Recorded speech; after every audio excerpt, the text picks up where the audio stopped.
Rúben Amorim, the Portuguese manager, has started his Old Trafford home games campaign with a win. The game made the fans go through a roller coaster of emotions where they got the lead in the first minute of the game from Garnacho, then seeing the team go 2-1 down at the 23rd minute and winning the game with a brace from Højlund. It had everything with a lot of roller coaster of emotions. Let's break down the game and see how it went.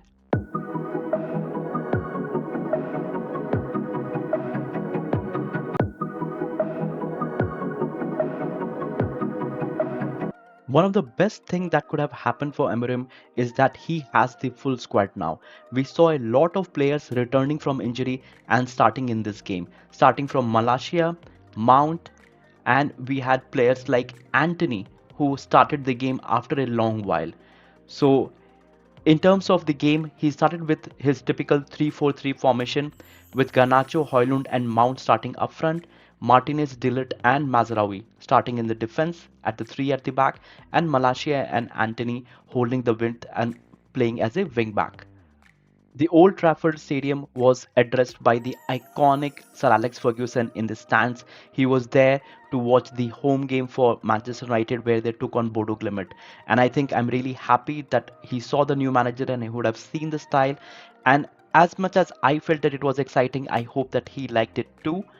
And with a win against Bodo Glimt, he would have went back proud. Now let's look at the first goal that Garnacho scored. Now nothing to take away from Højlund and his pressing in order to make sure that the keeper is made uncomfortable where he at the end loses the ball. But I think it was not a good pass from the fullback where he tried to do the back pass. It was a bit overhead. The keeper also he could not take it in control earlier and Højlund was pressing on him. Then the whole shake off happens and finally the ball goes to and Garnacho kicks it in. And this is the second game in charge for Amorim, and this is the second game where they have a goal scored in close to a minute mark. And the stadium erupted when Garnacho scored it. Even though it was a howler, but it would have really made the fans delighted. Now, this is where the game started changing a bit for Manchester United, where this goal, even though I feel that there was not much that Onana could have done about this, it was a shot that was perfectly taken, perfectly executed to the top corner. But if you see here, the player is not charged by anybody. He is in free space.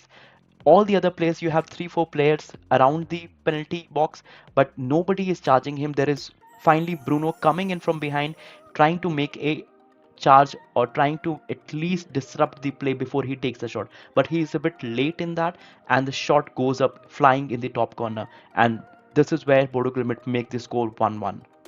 Now Manchester United with their new style of play with 3-4-3, they try to hold a high line, and this is in just 3 minutes after the goal that Bodo Glimt scored in the 90th minute, they are hit again. And this is where again with a long ball that is put across the pitch, and Malaysia initially, if you can see, he is ahead of the player, but he is taken over. I think there is still a bit of match fitness that is needed, but the Bodo Glimt player, he runs quickly with the ball, drives through the whole penalty box and then scores a wonderful goal. I feel that Onana could have come in a bit quicker and made himself a bit large, but the shot is beautifully taken. There is nothing to take away from the shot, and I think it's a wonderful goal. And in just a matter of 4 to 5 minutes, we see Bodo Glimt take a 2-1 lead at Manchester United in Old Trafford. On the stroke of halftime, we saw a special talent Mazraoui flourishing at his finest. He already was having a pretty good game. He was pretty much solid in the defense, trying to put in some good balls, short passes, long balls. But this is where he flourished, and this assist from him, it was exceptional. The ball was already lost, but it came back to Mazraoui, where he took on 2-3 players, tried to dribble past him, and then he put in a cross for Højlund, where he controls the cross beautifully from the first touch, and in the second touch he scores the volley, and it goes in. And at halftime, Manchester United go with 2-2, leveling the score. I have to say about Mazraoui that I think he has been the best signing for Manchester United that I've seen in the past couple of years.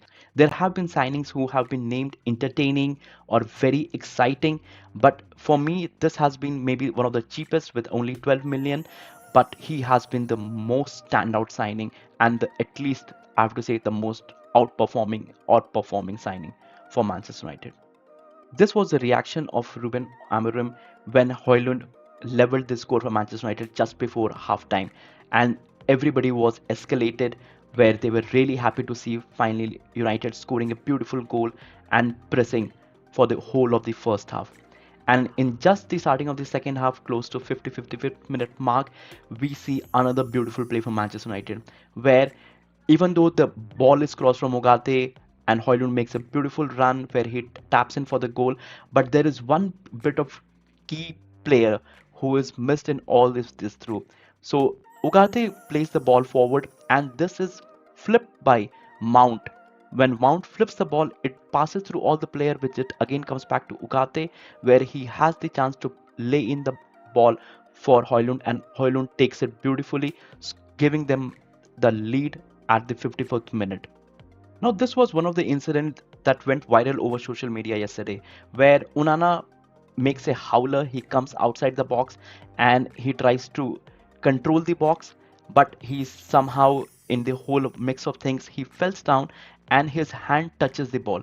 Now, all the Bodo Glimt player started complaining that there should be a handball. They should either see a red card or they should get a free kick for that, but none of them was given, and it went to VAR where it was again the check was complete and there was nothing to be given. But let me know your thoughts in the comment section. What do you think should have happened here? Do you think maybe a red card or any decision like that would have been fair?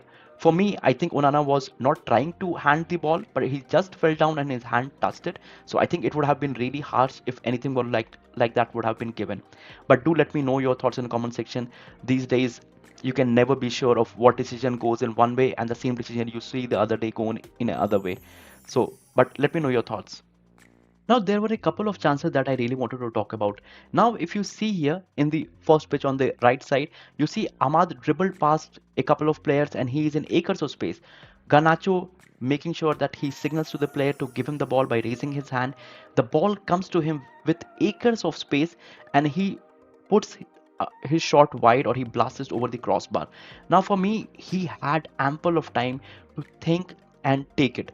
Now, nothing to take away. He's still young. He's just 19 or 20 years of age as of now. He has a lot to learn and improve. But I think in these kind of situations where you're just 3-2 up, a goal can change the whole game. And the moment you take a 2 lead, you have already a buffer of goal. It would have changed the whole thing for Manchester United, and they would not have a nervy ending to the game. So do let me know your thoughts in the comment section. But I personally feel that Garnacho should have done better here. Maybe taken the ball a bit forward rather than trying to slash it the moment he gets the ball. There was another incident where Rashford gets the ball, which is another ball that is beautifully fed to him, and he puts in a bit wide. I think he could have come a bit closer and then tried to take the shot, but he puts it a bit wide from the far post. I think both of these chances, if taken in with a bit of confidence, it should have gone in, and Manchester United should be ending this game with at least 4 or 5 goals.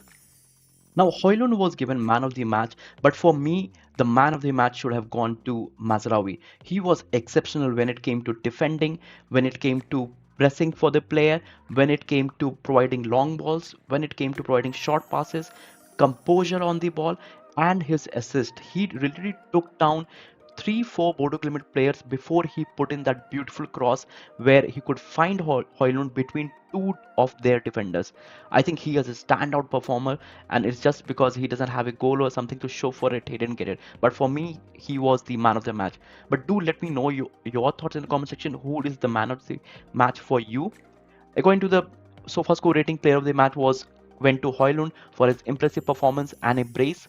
He had 29 touches, 2 goals, 3 shots, out of which 2 shots were on target and 2 of them were goals, 1 assist, 2 big chances created, 4/7 duels won, and 9.4 of SofaScore rating. This is the highest rated performance of his Manchester United career till now. Now let's look at Mazraoui's performance. He had 139 total touches, 100% cross accuracy, 95% pass accuracy, 86% of his duels won, 21 passes into the final third, 8 ball recoveries, 5 tackles attempted, 5 tackles completed, 3 chances created, 3 clearances, 10/10 performance for this game and on all the other games that he has played so far. Now, there is something that I really want to talk about this Amorim. Now, there are a lot of people who might not be a fan of the 3-4-3 formation that he plays, but irrespective of the kind of formation or the style that he wants to play, there is one thing that I have to give Rúben Amorim, and that is that he has got the excitement back. There has been a lot of period over the couple of years where the team has not been playing exciting football. It was something where somehow they will play on counter, just try to get a result, just trying to grind out a result or score and things like that. But this is the first time that I'm seeing that it is exciting to see Manchester United play. The players, the style of play, the kind of pressing that he is doing, and the kind of free flowing attack where we do see attacks happening, even though the players are not able to finish it. That's a very different thing. But the style of play and the excitement is back for Manchester United, and I will give them that for sure. Now let me know what do you think about the game. I'll be happy to hear your views. That is the video then and there. So don't forget to like, share and subscribe with your friends and stay tuned for the next video. Thank you.